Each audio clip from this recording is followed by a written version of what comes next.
wabarakatuh.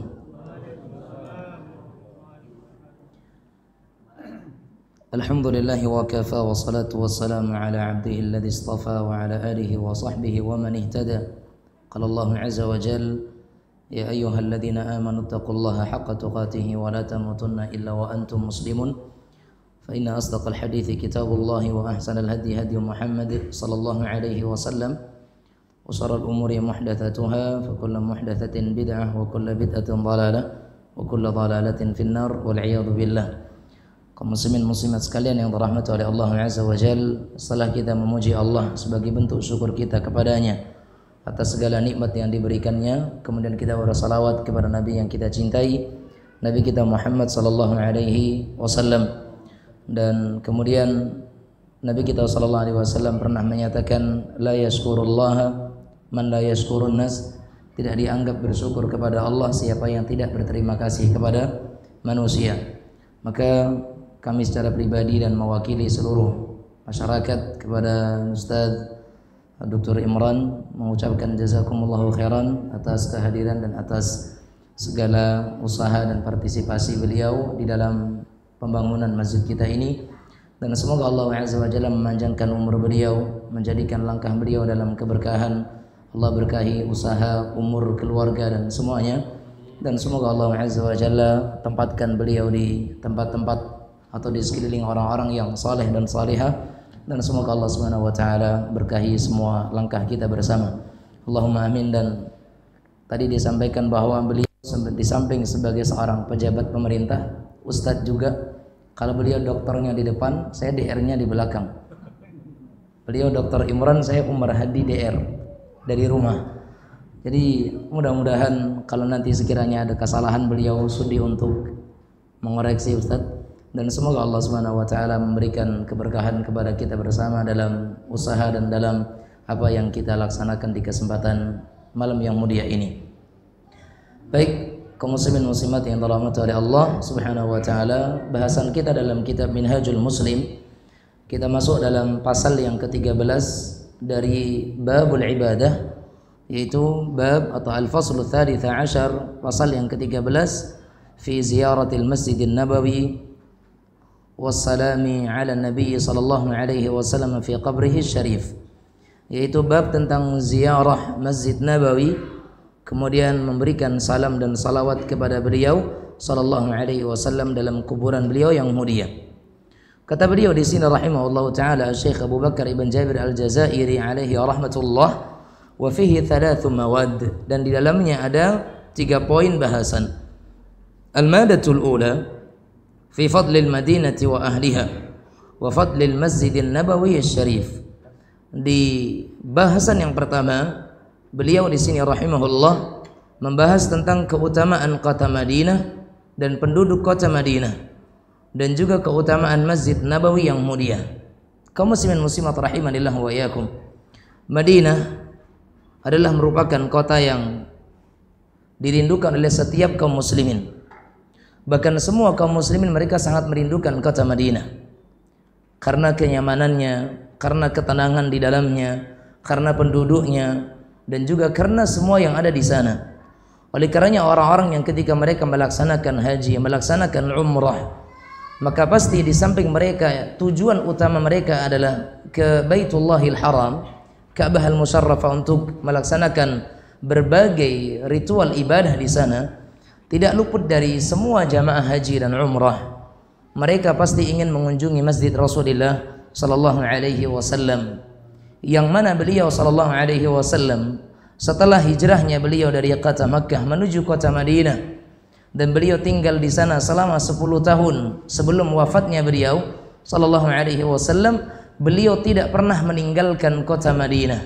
Selama 10 tahun itu beliau tidak pernah meninggalkan kota Madinah kecuali untuk 2 hal, 2 urusan. Kalau bukan untuk ibadah ke Makkah, maka untuk berjihad di jalan Allah Subhanahu wa taala. Dan beliau sallallahu alaihi wasallam minta kepada Allah agar dalam jiwa beliau ditanamkan kecintaan kepada kota Madinah sebagaimana kecintaan beliau kepada kampung halaman beliau Makkah, atau bahkan lebih besar cinta beliau kepada kota Madinah. Allahumma habbib ilayyal Madinah kahubbi li Makkah au asyad. Ya Allah, jadikan atau tumbuhkan rasa cinta kepada Madinah ini sebagaimana kecintaanku kepada kota Makkah, atau bahkan lebih besar kecintaanku kepada kota Madinah ini. Maka lihat bagaimana Rasulullah sallallahu alaihi wasallam, beliau menyatakan apa? Kana Ibrahim atau inna Ibrahim harrama Makkah wa inni haramtul Madinah. Kata Nabi SAW, sesungguhnya Ibrahim menjadikan Mekah sebagai tanah haram. Apa makna tanah haram? Mulia. Nabi Ibrahim alaihissalam menjadikan Mekah sebagai tanah haram, maka aku menjadikan Madinah sebagai tanah haram. Ini kata Rasulullah sallallahu alaihi wasallam, sehingga dikenal dengan Haramain Syarifain, dua kota haramain. Ada kota Mekah dengan kota Madinah. Yang menjadikan Mekah sebagai kota haram atau tanah haram adalah Nabi Ibrahim alaihissalam, Khalilur Rahman. Sementara yang menjadikan Madinah sebagai tanah haram adalah Muhammad ibn Abdullah sallallahu alaihi wa ala alihi wa sahbihi wasallam. Lihat bagaimana Syekh Abu Bakar ibn Jabir al-Jazairi, beliau menyatakan al-Madinatu haram Rasulullah sallallahu alaihi wasallam, bahwasanya Madinah adalah merupakan tanah yang diharamkan oleh Rasulullah atau yang dimuliakan oleh Rasulullah sallallahu alaihi wasallam, wa daru hijratihi, dan Madinah merupakan tempat hijrahnya Rasulullah sallallahu alaihi wasallam, dan juga salah satu di antara tempat turunnya sebagian wahyu-wahyu Allah Azza wa Jalla. Harramaha Rasulullah sallallahu alaihi wasallam kama harrama sayyiduna Ibrahim Makkah al-Mukarramah. Nabi Muhammad SAW mengharamkan Madinah, menjadikan Madinah sebagai tanah haram sebagaimana Nabi Ibrahim menjadikan Makkah sebagai tanah haram. Allahumma inna Ibrahim harrama Makkah wa ana uharrimu ma baina labataiha atau harrataiha, yaitu al-Madinah. Maka kata Nabi kita yang mulia alaihi salatu wasallam, ya Allah, sesungguhnya Nabi Ibrahim telah mengharamkan Makkah, maka aku akan haramkan kota Madinah ini. Dan kecintaan Rasulullah sallallahu alaihi wasallam kepada kota Madinah. Makanya kota Madinah ini adalah kota yang memiliki banyak keistimewaan. Kota Madinah adalah kota yang memiliki banyak keistimewaan. Di antara keistimewaan kota Madinah seperti apa yang kita sebutkan tadi, bahwasanya Madinah merupakan kota yang diharamkan oleh Rasulullah sallallahu alaihi wasallam, dimuliakan, diistimewakan oleh Rasulullah sallallahu alaihi wasallam. Ketika Rasulullah mengistimewakan kota Madinah, maka hendaknya kita sebagai umat beliau sallallahu alaihi wasallam menjadikan Madinah sebagai negeri dan kota yang istimewa dalam hati dan benak kita masing-masing. Makanya seseorang ketika berharap untuk bisa mengunjungi kota Madinah, ya, imma itu dengan ziarah yang sifatnya itu khusus ke Madinah, atau mungkin dalam ziarah ataupun dalam safar dalam rangka untuk melaksanakan ibadah umrah, maka sebagaimana Ibnu Qayyim rahimahullah taala dalam kitab beliau Ad-Da' wad Dawa, beliau menjelaskan bahwa seseorang ketika berharap, maka hendaknya mereka itu membangun harapan mereka di atas 3 pondasi. Dan ini penting sekali. Ada yang punya harapan pengen umrah? Semua kita punya harapan insyaallah. Dan semoga Allah Subhanahu wa taala mudahkan semua niat kita dan harapan kita untuk bisa sampai ke sana. Allahumma amin, sebagaimana tadi yang beliau sampaikan atau Dr. Imran sampaikan tadi. Naam. Dan Al-Imam Ibnu Qayyim rahimahullah, beliau nyatakan bahwa yang namanya suatu harapan atau raja itu harus dibangun di atas 3 pondasi. Yang pertama, al-mahabbah, kecintaan kita kepada apa yang kita harapkan tersebut. Harapan kita misalkan kita bisa berkunjung ke Mekah, bisa sampai kepada kota Madinah, agar kemudian harapan kita diwujudkan oleh Allah Subhanahu wa taala, tanamkan dalam hati kita, tanamkan dalam jiwa kita itu rasa cinta kepada Mekah dan kepada Madinah.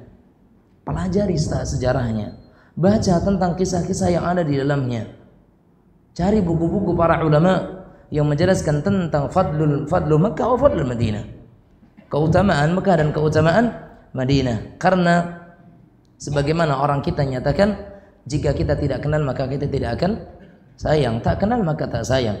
Bagaimana kita akan cinta Mekah, bagaimana kita akan cinta Madinah selama kita tidak tahu, sementara kita tidak tahu apa itu Mekah, apa itu Madinah. Bagaimana Mekah, bagaimana Madinah, bagaimana sejarah yang terjadi di kota Mekah dan apa sejarah yang terjadi di kota Madinah. Dan Rasul kita sallallahu alaihi wasallam ya menjadikan Madinah sebagai tempat yang sangat beliau cintai sallallahu alaihi wa ala alihi wasallam. Dan Nabi kita Muhammad sallallahu alaihi wasallam memberi nama kota Madinah dengan sebutan apa? Tabah.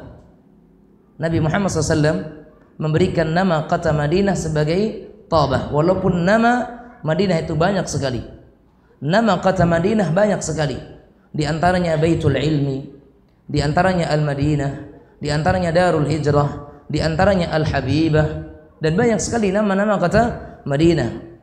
Kota Baitul Ilmi adalah rumah ilmu. Maka tidak kita temukan suatu masjid yang di dalamnya banyak halaqah-halaqah ilmu selain dari masjid Rasulullah sallallahu alaihi wasallam. Di Haramul Makki ada, di Masjidil Haram itu ada halaqah ilmiah, tapi tidak sebanyak di Masjid Nabawi.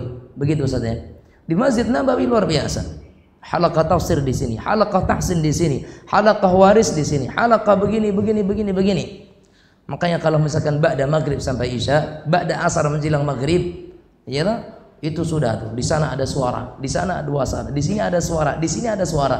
Di samping semua yang sudah ada mikrofon di satu tiang-tiang tertentu, nanti di beberapa tiang sudah ada halaqah tersendiri. Ini halaqah waris, ini halaqah tahsin, ini halaqah ini. Sehingga dalam satu masjid itu di satu waktu banyak halaqah. Makanya dikatakan Madinah adalah Baitul Ilmi, tempatnya ilmu, rumah ilmu. Sehingga orang-orang ketika ingin mencari ilmu ke sana. Ada sebuah pondok pesantren yang mereka itu memfasilitasi peserta didiknya untuk belajar di sana beberapa bulan. Memang difasilitasi. Fasilitasnya seperti visanya, kemudian seperti paspornya, kemudian yang lainnya. Adapun biayanya ditanggung oleh biaya keberangkatan, pulang baliknya ditanggung pribadi. Tapi biaya selama mereka di sana ditanggung oleh pondok pesantren. Ada sebagian pesantren yang seperti itu.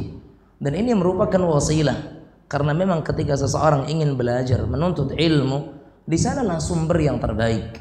Sebagaimana Nabi kita Muhammad sallallahu alaihi wasallam menyatakan sesungguhnya iman dan agama itu akan kembali kepada kota Madinah. Sebagaimana asalnya juga dari Madinah. Lihat bagaimana Rasul kita sallallahu alaihi wasallam menyatakan, "Innal iman la ya'zaru ila al-Madinah kama ta'zirul hayyatu ila juhriha."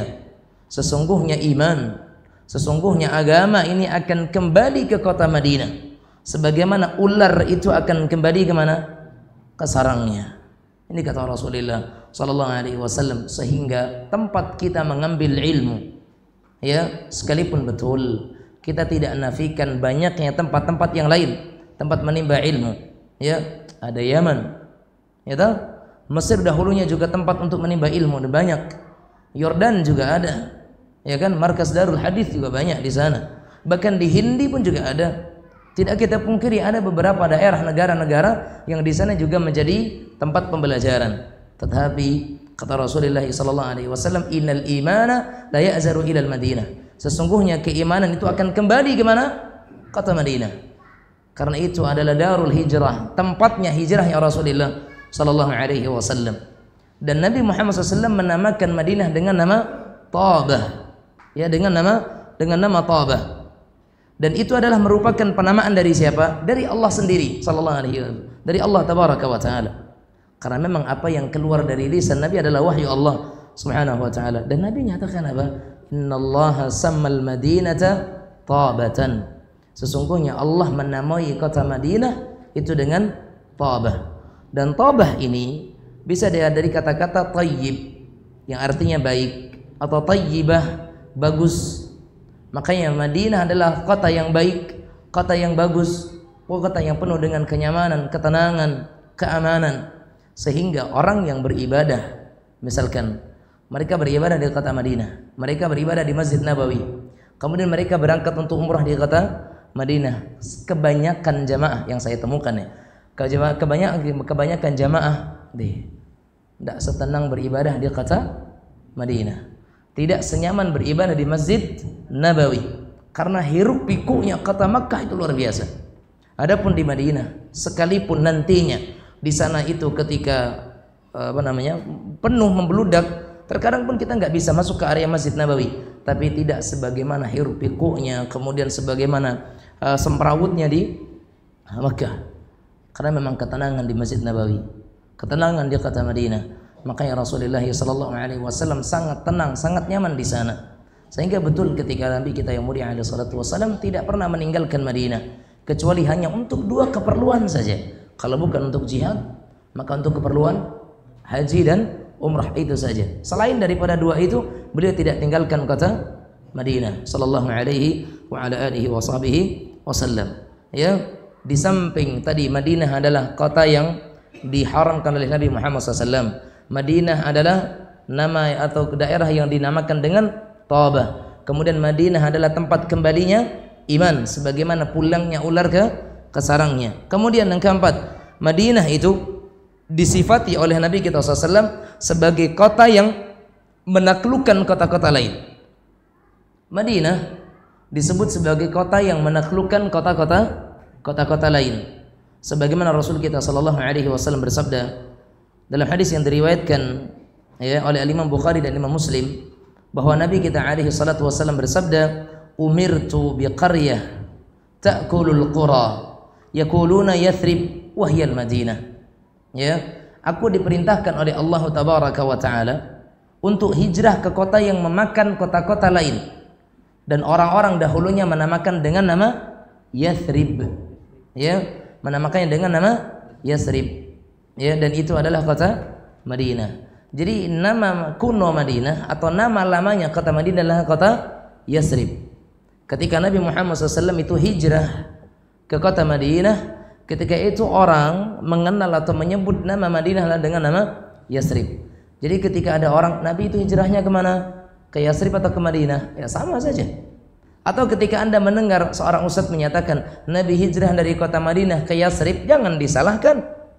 Ya, kita yang mungkin kurang ilmu akan menyatakan, loh, bukannya hijrah Nabi itu ke Madinah, kok ustadz tadi menyebutnya hijrahnya ke Yathrib? Sementara Yathrib itu adalah nama awal atau nama dahulunya, atau nama yang dikenal oleh masyarakat dahulu, bahwasanya Madinah itu adalah namanya Yathrib. Ya, dan maksud daripada daerah yang atau kota yang memakan kota-kota lain, sebagaimana Imam An-Nawawi rahimahullah taala, bahwasanya Madinah atau dari Madinah ini akan berangkat pasukan-pasukan yang akan menaklukkan kota-kota yang lain, bahkan kota-kota besar ditaklukkan melalui ekspedisi yang dikirimkan oleh Rasulullah sallallahu alaihi wasallam ketika beliau telah berada di kota Madinah.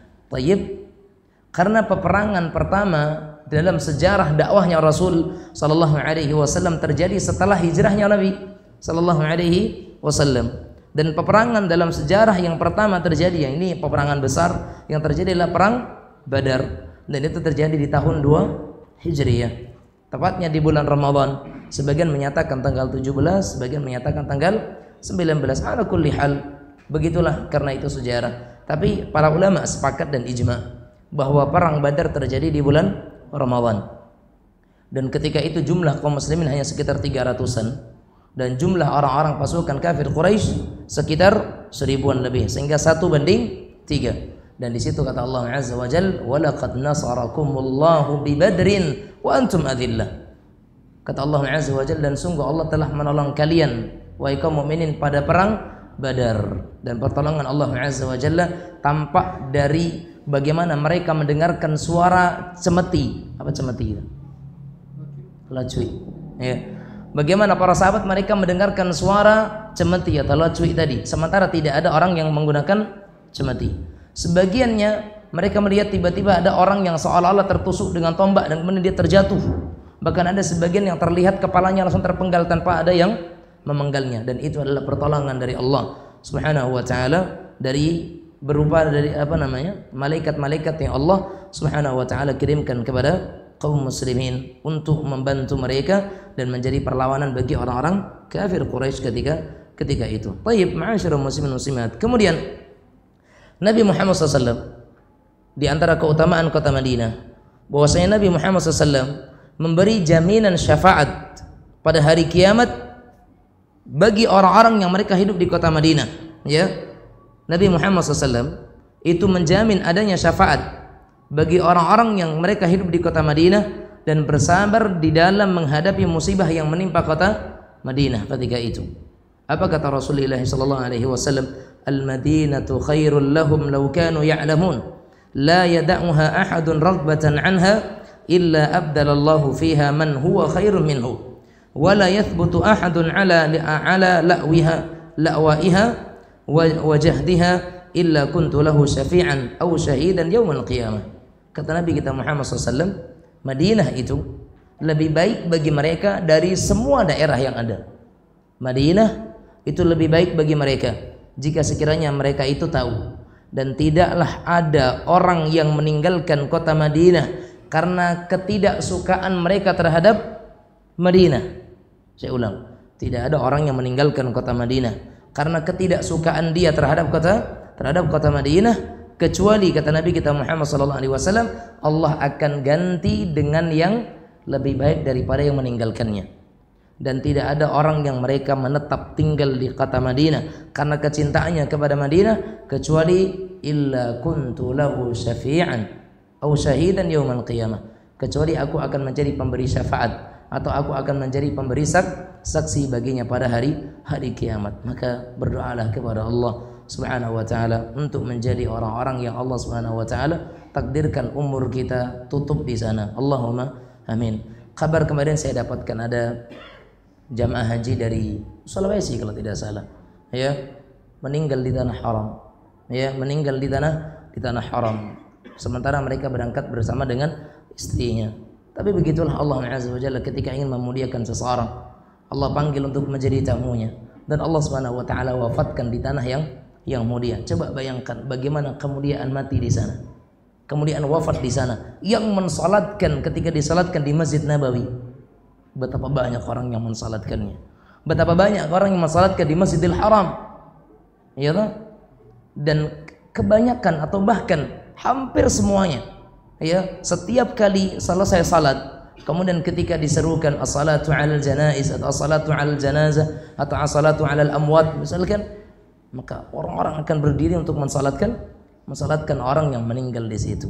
Itu kemuliaan, itu keutamaan, dan semoga itu menjadi salah satu bentuk dari husnul khatimah atau salah satu di mana Allah Azza wa Jalla ingin memuliakan hamba tersebut. Kita dengarkan adzan Isya terlebih dahulu dan kita nanti lanjutkan dengan sedikit pemaparan. Wallahu taala alam wa sallallahu wasallam ala nabiyyina Muhammadin wa ala alihi wa sahbihi wasallam.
Alhamdulillahi ala ihsanih wa syukru lahu ala taufiqihi wa amtinanih wa asyhadu an la ilaha illallah wahdahu la syarika lahu ta'diman li sya'nih wa asyhadu anna Muhammadan abdullahi wa rasuluhu ad-da'i ila ridwanih sallallahu wa sallam wa baraka alaihi wa ala alihi wa ikhwanih amma ba'd.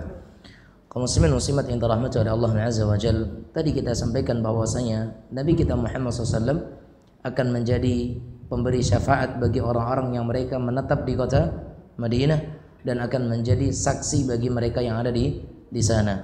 Apa beda antara pemberi syafaat dengan saksi? Kata Imam An-Nawawi rahimahullahu taala dalam syarah Sahih Muslim, beliau nyatakan bahwasanya syafi'an akan memberi syafaat, yaitu memberi syafaat bagi orang-orang yang mereka melakukan dosa atau ada dosa dari ahli Madinah. Adapun saksi adalah bagi orang-orang yang mereka melakukan ketaatan kepada Allah Subhanahu wa taala. Sehingga Nabi menolong orang-orang yang mereka melakukan dosa, ditolong oleh Allah Azza wa Jalla, yang dengan itu kemudian Allah akan hapuskan mereka. Dan Nabi kita Muhammad SAW akan menjadi saksi akan ketaatan orang-orang yang mereka melakukan ketaatan di kota Madinah.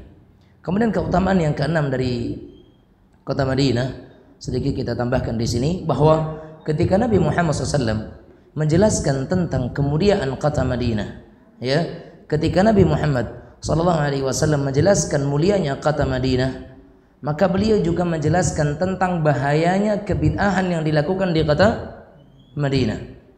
Sampai Rasulullah sallallahu alaihi wasallam menyebutkan bahwa orang yang melakukan dosa kebid'ahan di kota Madinah, mereka adalah orang-orang yang akan mendapatkan laknat. Lihat bagaimana Nabi kita SAW menyatakan, Al-Madinatu haramun ma baina airin wa thawr. Bahwasanya kota Madinah adalah kota haram yang terletak di antara dua gunung, Gunung Air dengan Gunung Thawr. Gunung Air ini adalah gunung yang terletak dekat dengan Bir Ali atau Dzul Hulaifah, miqatnya dari penduduk kota Madinah. Itu Gunung Air. Dan antara di sini Gunung Air dengan sisi yang lainnya adalah Gunung Thawr, yang di atas yang terletak Gua Thawr. Kalau orang kita menamakannya dengan Gua Thur, ya kan? Kalau dalam bahasa Arabnya adalah Thawr. Ya, orang kita menamakannya dengan Thur. Taib. Kemudian kata Nabi Muhammad SAW, wa man ahdatha muhdithan aw awa muhdithan fa alaihi la'natullah wal malaikah wan nasi ajma'in la yuqbal minhu sarfun wala adlun. Kata Nabi Muhammad SAW, Madinah itu tanah haram yang terletak di antara Gunung Air dengan Gunung Thawr. Maka siapa yang melakukan kebid'ahan di dalamnya atau mengayomi orang yang melakukan kebid'ahan di dalamnya, maka bagi mereka itu laknat Allah, laknat malaikat, dan laknat semua manusia.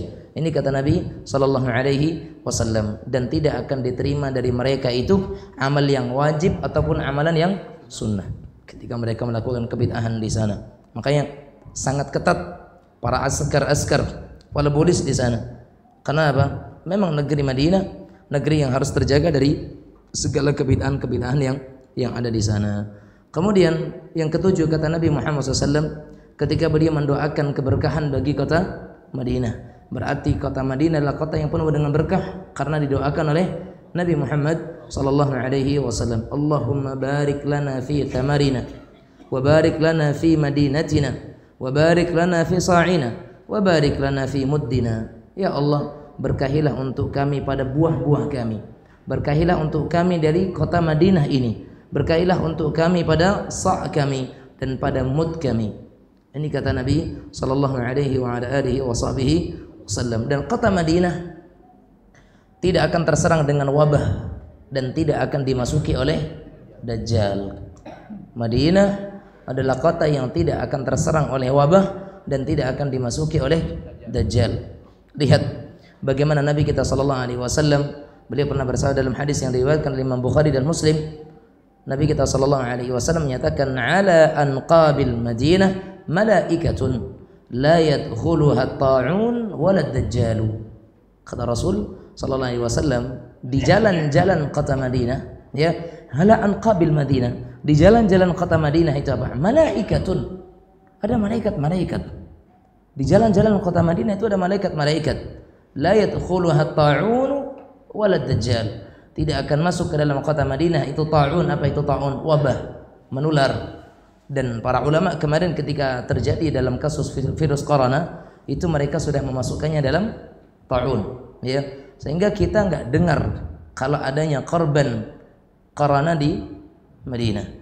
Ya, Allah taala alam, dan itu kita tidak dengarkan. Naam, la yadkhuluha ta'un wala dajjal. Tidak akan masuk ke dalamnya itu ta'un dan juga tidak dajjal. Dajjal tidak akan bisa masuk ke kota Madinah. Dan kota Madinah itu akan mengeluarkan orang-orang yang buruk kelak di hari akhir atau ketika dekat dengan kiamat. Ala innal madinata kalkir tukhrijul khabith. Sesungguhnya Madinah itu seperti apa? Alat peniup api lah, ya, yang dia akan mengeluarkan debu-debu ataupun karat-karatnya, kotoran-kotorannya. Begitulah Madinah. Sehingga Madinah itu akan menyingkirkan orang-orang yang buruk, orang-orang yang jelek, orang-orang yang tidak baik.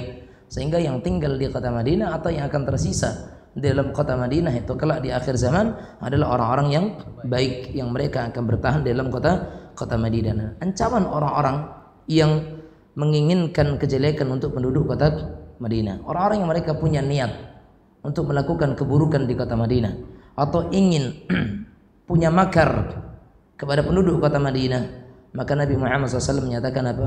Wala yuridu ahadun ahlal madinati bisu'in illa adabahu Allahu dawbar rasas aw dawbal milhi. Kata Nabi Muhammad SAW, dan tidak ada seorang pun yang menginginkan keburukan, kejelekan untuk penduduk kota Madinah kecuali Allah akan melelehkan mereka sebagaimana melelehnya timah atau garam. Lihat Rasulullah SAW nyatakan tentang kemuliaan kota Madinah. Dan ini yang terakhir, orang yang meninggal di kota Madinah mendapatkan syafaat Nabi sallallahu alaihi wasallam. Orang yang meninggal di kota Madinah itu akan mendapatkan syafaat Rasulullah sallallahu alaihi wasallam. Man istata'a an yamuta bil madinati faf'al atau falyaf'al fa inni ashfa'u liman yamutu biha.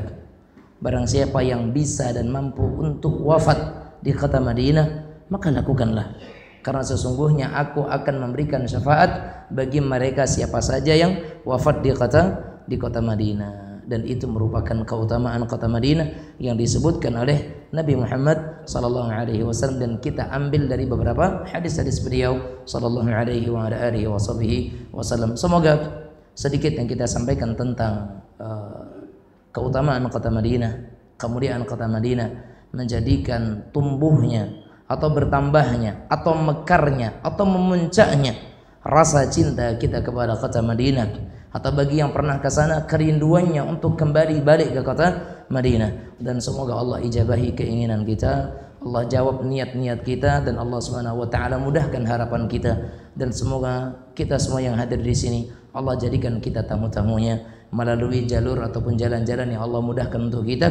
Dan semoga Allah Subhanahu wa taala jadikan kehidupan kita di dunia ini bermanfaat bagi akhirat kita. Hadza wa sallallahu wasallam ala nabiyyina Muhammadin wa ala alihi wa sahbihi wasallam.